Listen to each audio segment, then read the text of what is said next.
Jamen, vi er på Essensgården, som ligger i stedet mellem Frederikshavn og Sæby, og vi er sådan en, altså vi er jo en restaurant, men vi er også en gård, hvor vi dyrker alle vores grøntsager selv, som sådan set er hele hjertet i vores restaurant. Den der med, at vi har så kort vej fra jord til bord.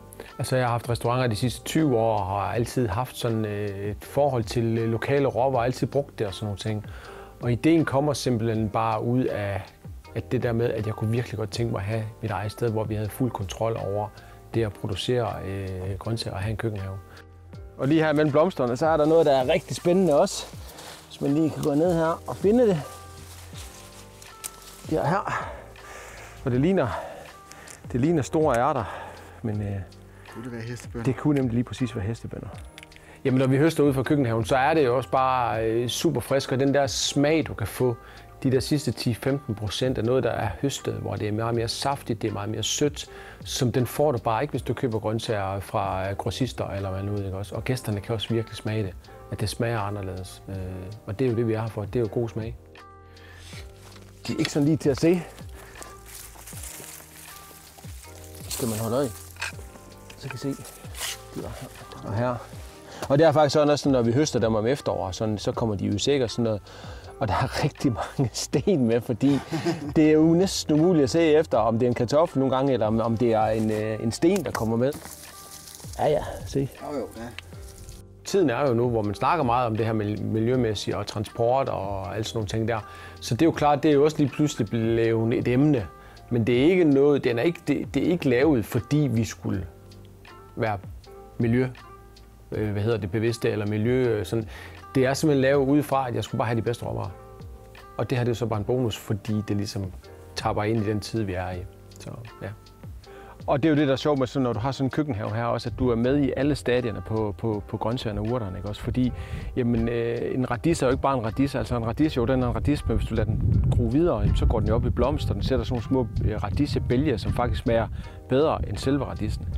Og sådan er det jo med utrolig mange af ting, det vi har her. Vores kålplanter, dem lader vi jo også bare stå hele vinteren. Når vi har høstet, så lader vi dem stå. Og når de begynder at skyde igen om foråret, jamen, så skyder de bare de sødeste, lækreste kålskud. Så vi er jo på en eller anden måde vant til, at ting er sådan her. Men når man kommer herud, så kan man virkelig se, at der er meget mere liv i en plante. Og meget mere, man kan bruge til noget. Det må også være sjovt som kok, hvis man ikke har været vant til at se det før, og pludselig opleve, gud, da de her radiser, ja. De kan noget helt andet, jeg kendte dem ikke. Ej, hvor er det vildt, vi kan bruge dem til et eller andet. Jo, altså nu har jeg været kok i snart 30 år, ikke også? Så der er der mange af de ting her, som det anede jeg overhovedet ikke noget om, før vi ligesom fik køkkenhaven her. Så det er bare, altså det giver bare energi, at man kommer ud og så ser nogle nye ting, og så tænker man jo også, okay, det her det smager da fantastisk, det skal vi have gæsterne til at smage også. Altså vi kan jo se herude, at vores køkkenhave var jo bare en kornmark før, hvor det var en ørken. Altså der var ingenting.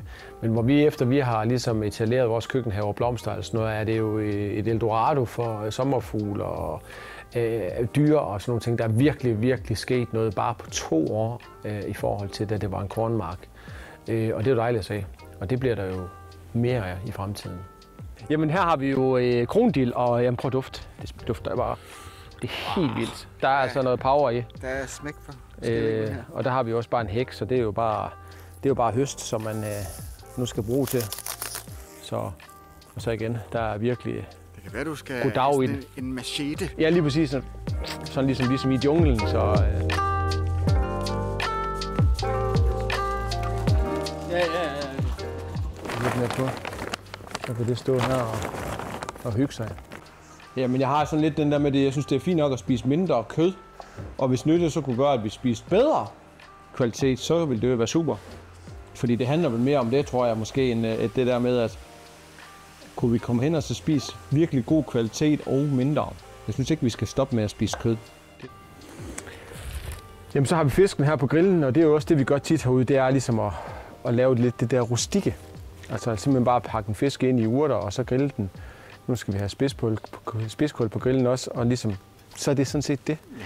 Men det behøver jo heller ikke være vildere, fordi det smager godt, og det er jo ikke noget, folk gør derhjemme. Altså bare på de her fisk er der jo krydderurter for flere 100 kroner, hvis du skal købe dem i Superbrugsen. Ja, og det er jo igen, der er vi jo bare fri adgang til vildt mange urter. Og så igen den der med, jamen det behøver ikke at være særlig kompliceret, hvis råvaren er i orden. Det er jo hele der, altså den der med den friske råvarer og lige høstet og sådan noget, det er jo der smagen ligger også. Nå, men så skal vi jo til at spise alt det her helt fantastisk dejlige mad. Jeg har nok set så mange dejlige farver, men jeg vil sige, det er et af de flotteste bord, jeg nogensinde har sat mig ned til. Hvis det smager bare halvt så godt, som det ser ud, så bliver det her en af de bedste frokoster nogensinde. Ja, og det er jo det der med at have sin egen køkkenhave. Det kan det bare. Det kan noget. Altså, gå ud og høste lidt forskelligt, og så lidt salt, lidt peber, lidt olivenolie og en grill, jamen så er man langt. Og jeg tror, det kommer til at smage godt. Det tror jeg også.